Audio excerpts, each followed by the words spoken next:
All right, guys, so we're currently using a plotter. If you guys don't have one yet, you can definitely buy one like this, but this is like what they call like the Ferrari of plotters. It's super nice, it's expensive, does everything you need, but honestly, we could get away with like a 42-inch plotter.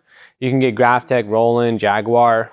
This one is about $7,000, so it was expensive, but it's been, you know, workhorse. So this is the Graphtec FC8600, 60, I believe, 62.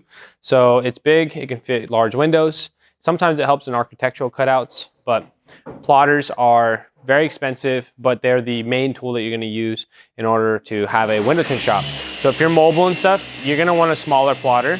Even here, we could be fine with just a 46, or just enough to carry a 40. But if you do use 60s, and a Graphtec 60-inch could be something you want to use. Okay, so that's all for this video. Go check out different plotters. You can also finance them on the right websites, but Graphtec is solid. I would highly recommend them, or Roland. Both are great options.